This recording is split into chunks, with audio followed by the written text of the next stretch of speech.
السلام علیکم ورحمۃ اللہ وبرکاتہ۔ اعوذ باللہ من الشیطان الرجیم، بسم اللہ الرحمن الرحیم۔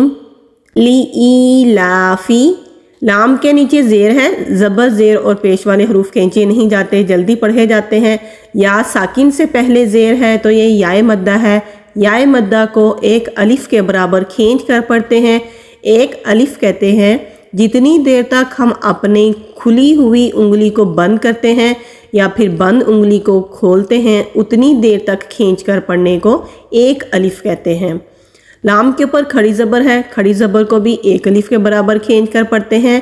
فا کو ہم ہونٹوں سے ادا کرتے ہیں ہلکی سی ہوا کے ساتھ۔ قوف مستعلیہ حروف میں سے ہے۔ مستعلیہ ان حروف کو کہتے ہیں جو کہ قرآن پاک میں موٹے پڑھے جاتے ہیں۔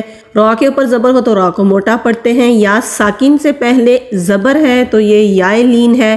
یائے لین کو نرمی سے ادا کرتے ہیں، کھینچتے نہیں ہیں۔ یہ وقف کی علامت ہے۔ وقف کہتے ہیں سانس اور آواز دونوں کو روک کر پڑھنے سے رک جانے کو۔ یہاں ہم رکیں گے تو شین کو ساکن کر کے رکیں گے۔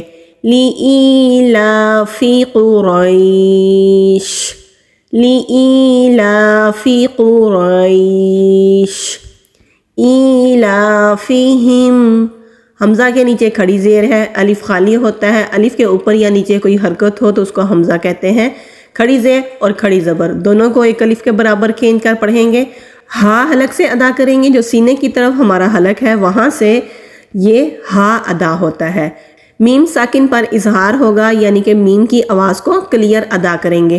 ہونٹوں کو نرمی سے اچھی طرح سے بند کریں گے اور پھر را پر جائیں گے۔ را کے نیچے زیر ہے تو زیر والا را باریک پڑھا جاتا ہے۔ خا حلق سے ادا ہوگا، یہ حروف ہلکی ہے۔ اس خا کو ہم اس طرح سے ادا کرتے ہیں جیسے ہم بہت سپائسی یا تیز مسالے والا کھانا کھائیں تو ہمارے حلق کو مرچیں لگتی ہیں۔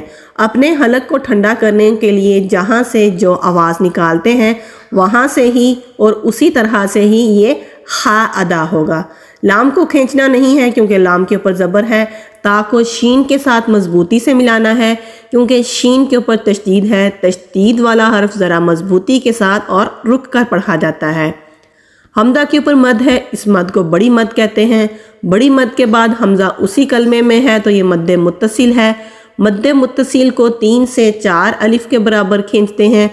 3 سے 4 الف سے مراد یہ ہے کہ جتنی دیر تک ہم اپنی 3 یا پھر 4 کھلی ہوئی انگلیاں کو بند کریں گے اتنی دیر تک کھینچ کر پڑھنا 3 سے 4 الف کہلاتا ہے۔ إِيلَافِهِمْ رِحْلَةَ الشِّتَاءِ وَالصَّيْفِ۔ واو کو صاد کے ساتھ مضبوطی سے ملانا ہے۔ یہ صاد ہے، سین نہیں ہے۔ والصیف نہیں پڑھیں گے بلکہ والصیف۔ صاد مستعلیہ حروف میں سے ہے تو موٹا پڑھیں گے، اور کیونکہ صاد کے اوپر تشدید ہے تو مضبوطی کے ساتھ ذرا رک کر بھی پڑھیں گے۔ یا ساکن سے پہلے زبر ہے، یائے لین ہے، نرمی سے ادا کریں گے۔ آگے وقف کی علامت ہے تو فا کو ساکن کر کے پڑھیں گے۔ فَلْيَعْبُدُوا، یا کو آئین کے ساتھ ملانا ہے، یہ آئین ہے تو آئین ہی نکالیں گے، حمزہ نہیں پڑھیں گے۔ واو ساکن سے پہلے پیش ہے تو واو مدہ ہے، ایک الف کے برابر کھینچ کر پڑھا جاتا ہے۔ واو مدہ کو بھی را کو با کے ساتھ مضبوطی سے ملانا ہے کیونکہ را کے اوپر زبر ہے تو را کو موٹا بھی پڑھنا ہے، اور با کو مضبوطی کے ساتھ ذرا رک کر پڑھنا ہے۔ ہا حلق سے ادا ہوگا، ہا کے اوپر کھڑی زبر ہے، ایک الف کے برابر کھینچ کر پڑھیں گے۔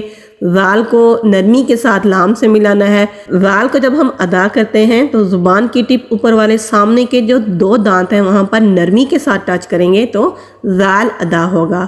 یا ساکن سے پہلے زبر ہے، یائے لین ہے، یہاں پر بھی وقف کی علامت ہے تو تا کو ساکن کر کے رکیں گے تو پھر ہمس ہوگا۔ ہمس کہتے ہیں سانس کے جاری رہنے کو، جیسا کہ بیت، یہ جو اینڈ میں آواز آئی ہے اس کو ہمس کہتے ہیں۔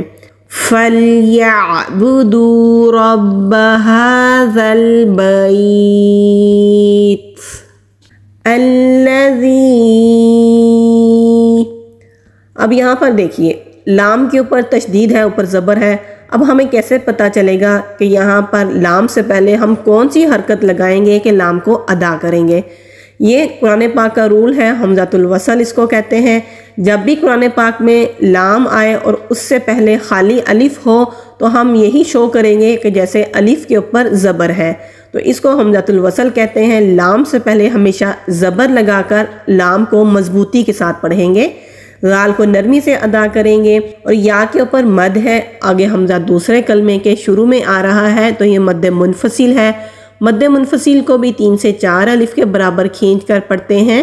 یہاں پر تو ہے، تا نہیں ہے، تو یہاں پر بہت سے لوگ پڑھنے میں یہ غلطی کرتے ہیں کہ تو نہیں پڑھتے بلکہ تا پڑھ دیتے ہیں، تو یہ بھی بہت بڑی غلطی ہو جاتی ہے۔ یہ مستعلیہ حروف میں سے ہے تو اس کو ہم موٹا پڑھتے ہیں۔ جب تو ساکن ہوتا ہے تو وہاں پر قلقلہ کرتے ہیں۔ قلقلہ کہتے ہیں آواز کے پلٹنے کو۔ جب ہم بال کو زمین پر پھینکتے ہیں تو اس کے پھینکنے سے، اس کے اچھلنے سے جو آواز پیدا ہوتی ہے وہ پلٹ کر آتی ہے۔ بالکل اسی طرح تو جب ہم ادا کریں گے، کیونکہ تو ساکن ہے تو اس کی آواز بھی پلٹ کر آئے گی، جیسے آتو آتو۔ عین کو بھی ادا کریں گے، اس کو حمزہ نہیں پڑھیں گے، ہاں حلق سے ادا کریں گے۔ میم ساکن کے بعد میم آ رہا ہے تو یہاں پر جو رول اپلائی ہوتا ہے وہ ادغام شفوی کا ہے، تو دونوں کو ملا کر غنہ کریں گے، کیونکہ میم کے اوپر تشدید ہے۔ جب میم کے اوپر تشدید ہوتی ہے وہاں پر ہم غنہ کرتے ہیں۔ غنہ کہتے ہیں 2 سیکنڈ کے لیے نون کی آواز کو ناک میں چھپا کر رکھنے کو۔ الذی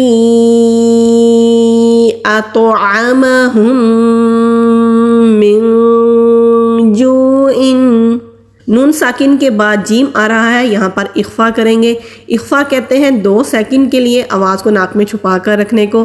اخفا میں اور غنہ میں فرق یہ ہے کہ جب ہم اخفا کرتے ہیں زبان کو نیچے ہم اپنی ہی جگہ پر رہنے دیتے ہیں، کہیں ادھر ادھر یا سائیڈوں پر ٹچ نہیں کرتے، زبان کو ہلاتے نہیں ہیں، آواز کو ناک میں چھپاتے ہیں۔ لیکن ہم جب غنہ کرتے ہیں تو غنہ میں آواز کو ناک میں چھپاتے ہیں اور زبان کو ہم اوپر ٹچ بھی کرتے ہیں۔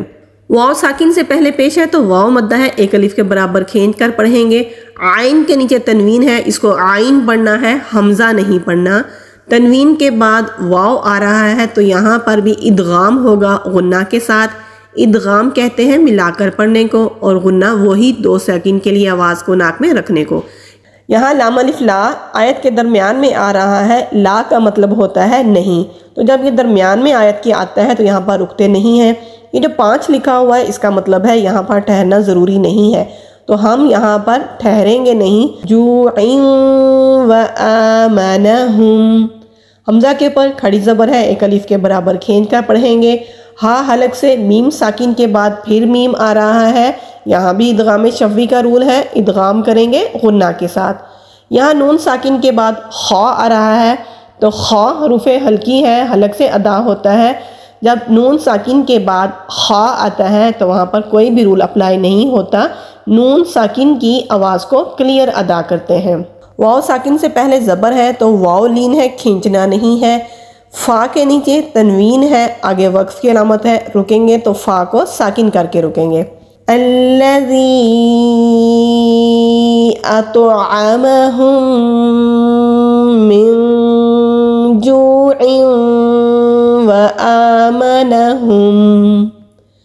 وآمنہم من خوف لإیلاف قریش إِيلَافِهِمْ رِحْلَةَ الشِّتَاءِ وَالصَّيْفِ فَلْيَعْبُدُوا رَبَّ هَذَا الْبَيْتِ